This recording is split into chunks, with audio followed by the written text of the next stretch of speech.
Over the past 2 weeks, the already great Western Conference has gotten much greater in the NBA following the Rockets trading for Corey Brewer and also signing Josh Smith, as well as Rajon Rondo traded to the Dallas Mavericks in a blockbuster deal. Both teams have improved their squads, but I'm not sure they have climbed any higher on the Western Conference hierarchy. I'll tell you why next.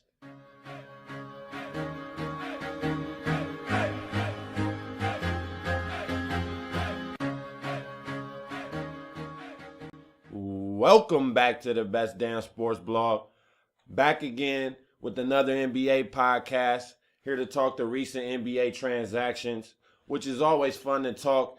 And I always love when it happens when the NBA gets stirred up after the season, because even though LeBron returned to Cleveland, this season has been somewhat quiet. It's not really been a headline-grabbing season. I must say it's been sort of a quiet season compared to how it used to be with LeBron, D-Wade, and Chris Bosh in Miami.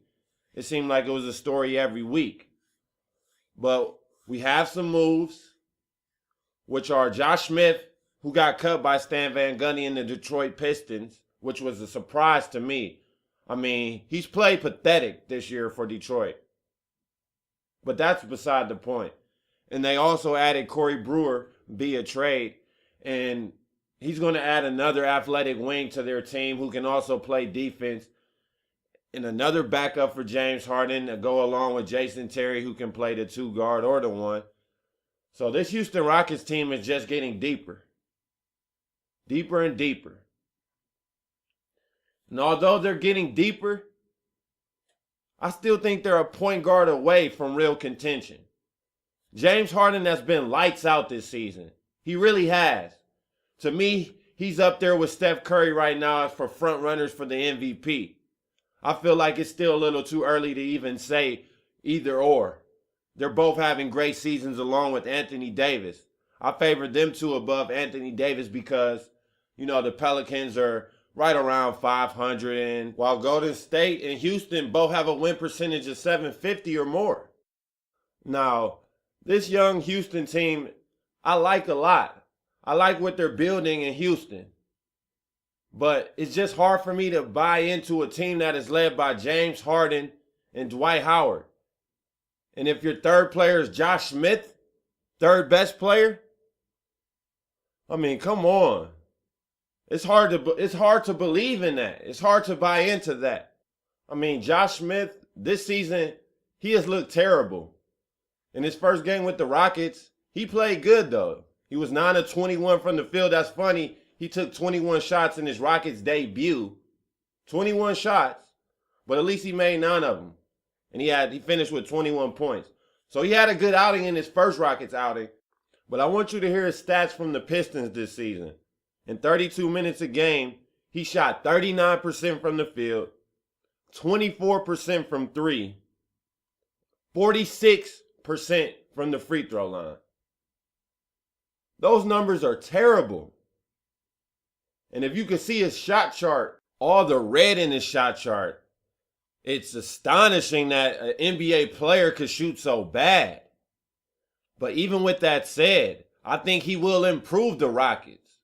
Because with the style of play that they like to play, that up and down pace, I think we will see the athletic Josh Smith return from his Atlanta days. In Detroit, they were playing him at small forward, so he was out on the wing, taking a lot of bad jumpers, a lot of bad three-pointers. Like I said, 24% this season from 3 is terrible.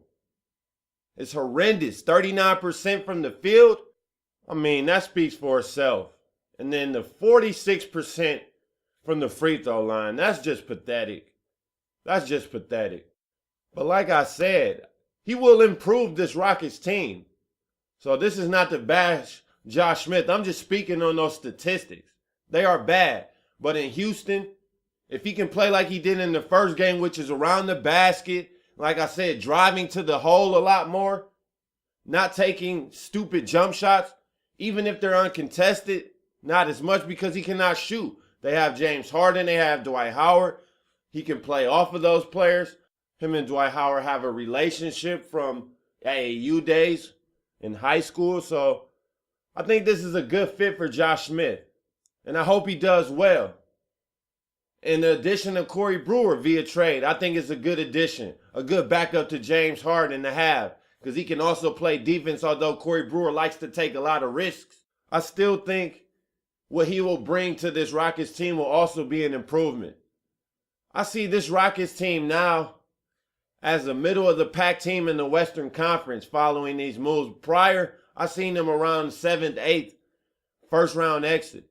I can see this Rockets team winning in the first round now. This Rockets team is deep, and they have one of the best starting fives in the league. That's just factual. A starting five with Harden, Beverly, Ariza, Josh Smith, and Dwight Howard. That's a potent five. But for some reason, I cannot see this team in the same light that I look at the Golden State Warriors, the San Antonio Spurs, Oklahoma City Thunder, or even Memphis Grizzlies. I just can't see it. For me to believe that this team is better than any of those 4 teams, I will have to see this team beat them in a 7-game series. And that's just how I feel about the Rockets. I got to see it to believe it, that they're a part of the best in the Western Conference.